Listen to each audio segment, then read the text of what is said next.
It is reckless. Yeah, but doable. Brilliant operation, Mr. Carter. It's not over. I'm sorry. If I float an idea, by definition, it is an option. Feel wonderfully live, do you? Like death, actually. Things are bad enough right now, Juliet. Short-term chaos for long-term stability. Let me deal with this my way.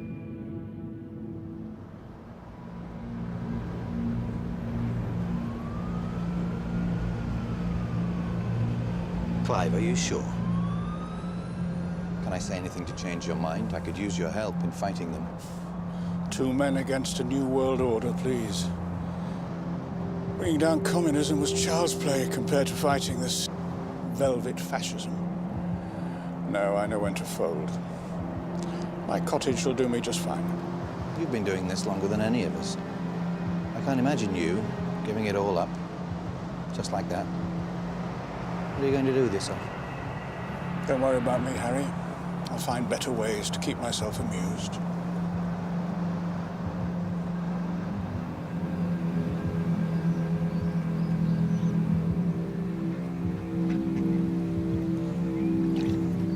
You didn't need to do this. You didn't need to involve them. They're my sister's children, for God's sake. We need to make sure we have your full cooperation. What do you want me to do? Say goodbye. It won't even make it to the front page. 10 grand, 10 grand! What's she been smuggling? She shagged a footballer, for God's sake. She didn't find a cure for cancer. 2 grand, non-negotiable, end of story.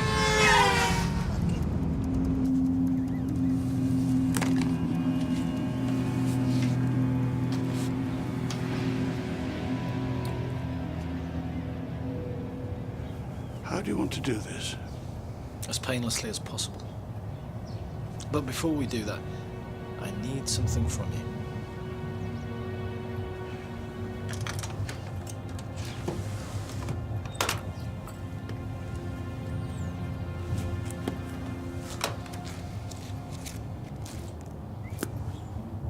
Shall we?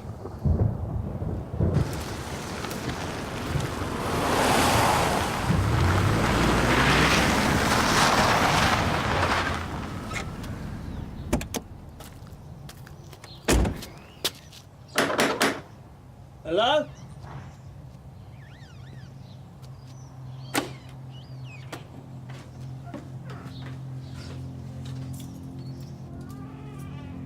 Hello?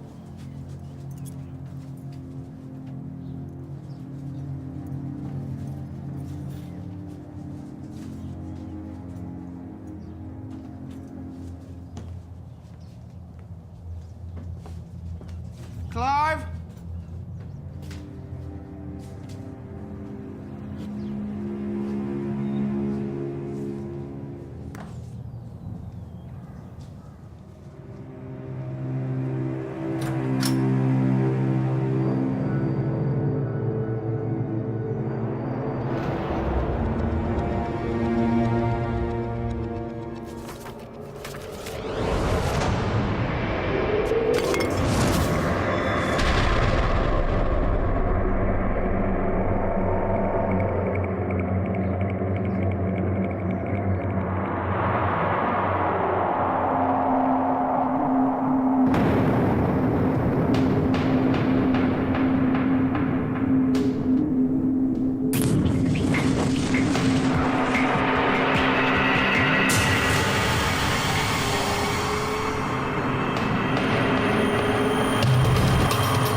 Let's get out of there.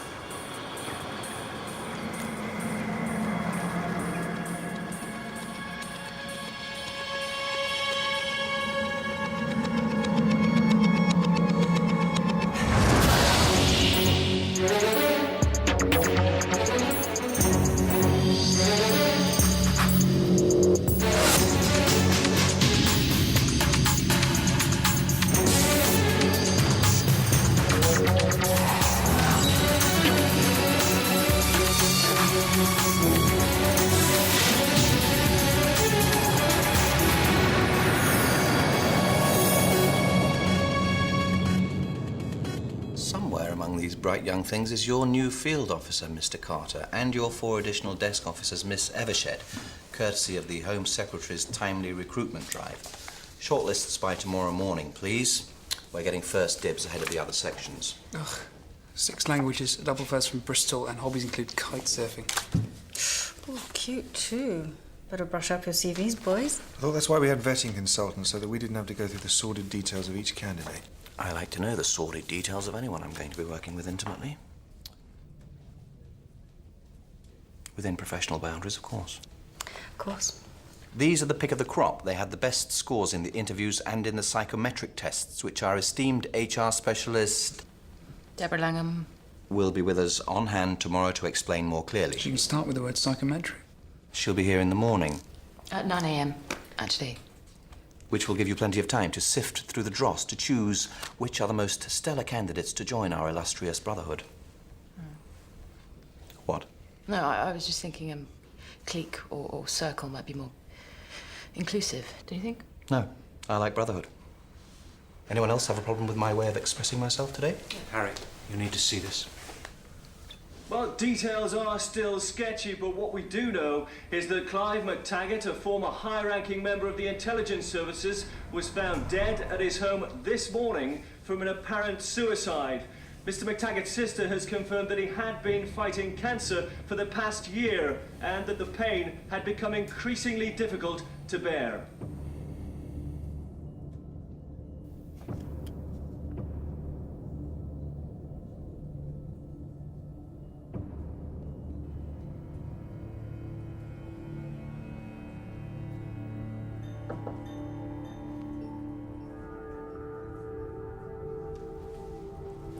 Are you okay?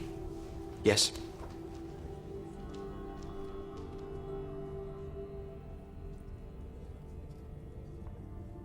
How well did you know him? As well as anyone, I suppose, which isn't saying very much. We worked together several times over the years. Although he wasn't exactly the most gregarious man I ever met.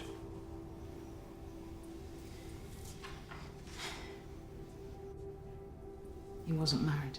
No. Probably considered himself married to the service. Well, that's all right then. I was worried he died alone and lonely.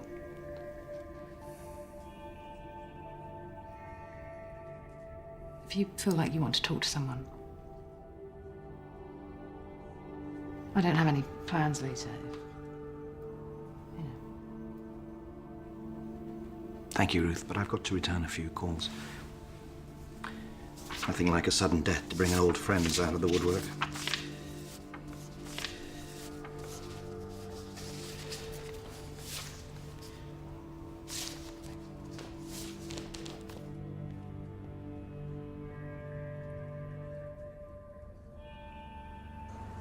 The Falklands. It's got to be the Falklands. No, Moscow.